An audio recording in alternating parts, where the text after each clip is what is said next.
السلام عليكم. الحمد لله وكفى وسلام على عباده الذين اصطفى ما بعد. أعوذ بالله من الشيطان الرجيم. بسم الله الرحمن الرحيم. ثم أورثنا الكتاب الذين اصطفينا من عبادنا. صدق الله العظيم. মাতার দোস্ত, সংক্ষিপ্ত দু চারটি কথা খুব জরুরি। যে আমরা যা কিছু করি না কেন সব ভরসা আল্লাহর উপর রাখতে হবে। যদি না রাখি তাহলে আমাদের প্রতি পদক্ষেপে ঠকতে হবে। যেমন তার আমার প্রত্যক্ষ পরীক্ষা।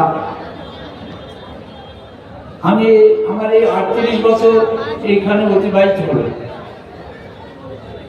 এই সময়ের মধ্যে জলসা, জেনারেল মিটিং এবং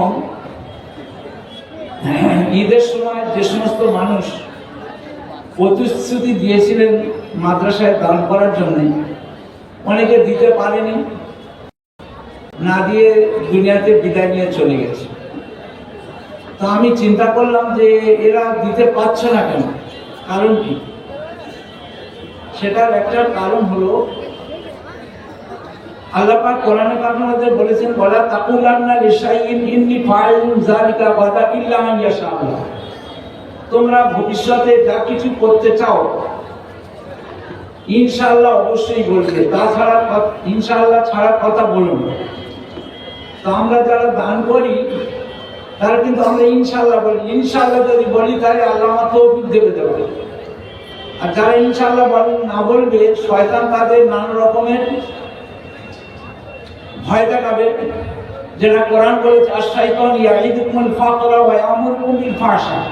শয়তান বলবে তুই দান করতে গেলে তুই আবার কি করে চলবে, তুই অত টাকা কেন মাদ্রাসায় লেখালি, ইত্যাদি ইত্যাদি। এই যদি আমরা ইনশাআল্লাহ বলে দান করি যে আমি ইনশাআল্লাহ এত টাকা দেবো, তাহলে আল্লাহ আমাদের তৌফিক দেবে, কোনো অসুবিধা হবে না, ফেল হবে না, সব দিতে পারবে। কেন আল্লাহ আমাদের বলে যে ইনশাআল্লাহ ছাড়া কথা বলো না ভবিষ্যতে। হুজুর আকরাম সাল্লাল্লাহু আলাইহি ওয়াসাল্লাম ইনশাআল্লাহ না বলার কারণে ওই বন্ধ হয়ে গেছে। এই জন্য আমরা যা কিছু কাজ করি না ইনশাআল্লাহ বলে করব, ভবিষ্যতে কাজ করবো ইনশাআল্লাহ।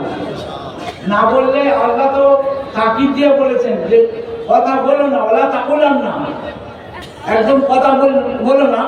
লিশাইইন ইন্নী ফাইলুন যালিকা গাদা, ভবিষ্যতে আমি এই কাজটা করব দেবো, ইল্লা আন ইয়াশা আল্লাহ, তবে এটা বলো ইনশাআল্লাহ আল্লাহ দেবে। কেন আমি যা দেখছি, যা কিছু আপনারা দেখছেন সব আল্লাহ থেকে হয়েছে, এবং ভবিষ্যতে যা হবে সব আল্লাহ থেকে হবে। কারণ আল্লাহ কোরআনে কারিমে বলেছেন, মা তাসকুতু মিন ওয়ারাকাতিন ইল্লা ইয়ালামুহা। কোন একটা পাতার এই ক্ষমতা নেই সে গাছ থেকে পড়বে, আমি যতক্ষণ না তার ফেলবো। কথা বুঝতে পারছেন? সেদিন আমরা যারা ওয়াদা করব, আমাদের কোনো দেওয়ার ক্ষমতা নেই যদি আল্লাহ না দেওয়ায়। প্রত্যেকে যেন ইনশাআল্লাহ বলবে। এই জন্য আমরা বলছি যে আমরা ইনশাআল্লাহ ছাড়া বলবো না। যা কিছু ভবিষ্যতে যা কিছু করি আল্লাহ আমাদের বলেছে যে তোমরা ইনশাআল্লাহ ছাড়া কথা বলো না। তা যা কিছু বলবো ইনশাআল্লাহ বলবো তো। ইনশাআল্লাহ ছাড়া কোনো কথা বলবেন না, সে কাজ করতে পারবেন না, ওয়াদা খেলাপি হয়ে যাবে। আর ইনশাআল্লাহ বললে আল্লাহর উপর ঠেলে দিলে শয়তান আর আমার ধোঁকা দিতে পারবে না।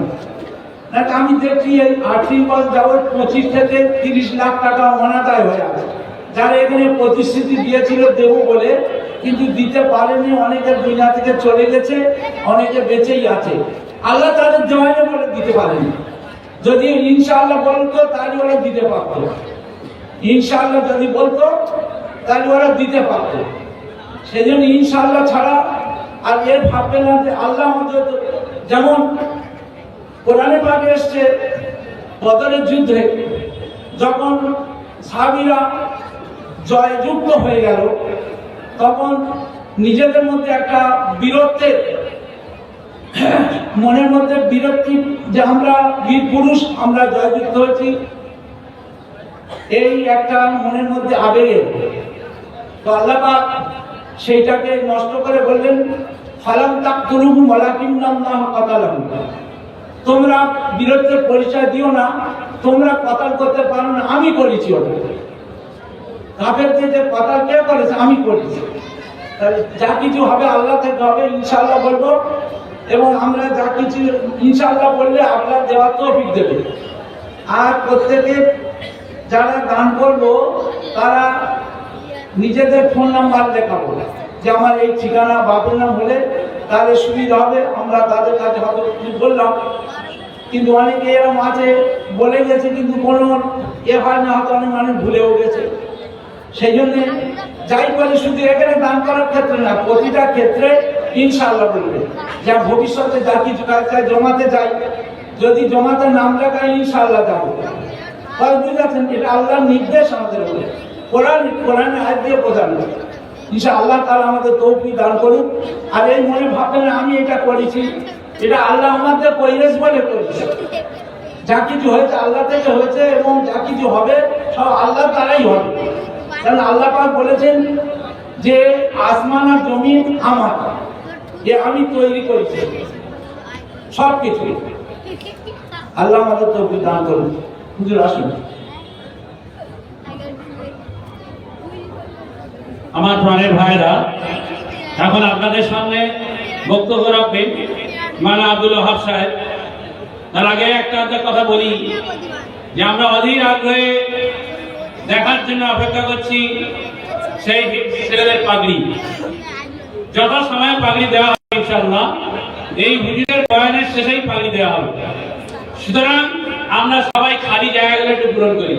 অনেক চেয়ার খালি আছে, দেখুন মাঝখানে যারা দাঁড়িয়ে আছেন পিছনে, আপনার মাঝখানে চলে আসুন, এসে খালি চেয়ারগুলো পূরণ করে নিন। আমরা সবাই মনোযোগ সহকারে কথা শুনি, এবং হুজুর যে টাকাটা আমাদের সামনে রাখবেন সবাই আমরা স্বতঃস্ফূর্ত ভাবে এই টাকাটা পূরণ করার চেষ্টা করবো ইনশাআল্লাহ।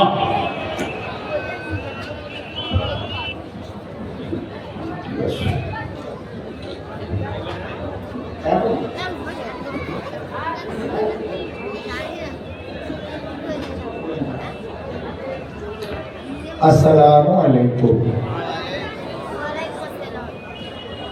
नहमदुहु व नुसल्ली अला रसूलिहिल करीम अम्मा बाद फ़अऊज़ु बिल्लाहि मिनश शैतानिर रजीम बिस्मिल्लाहिर रहमानिर रहीम इन्नल्लाहा व मलाइकतहु युसल्लूना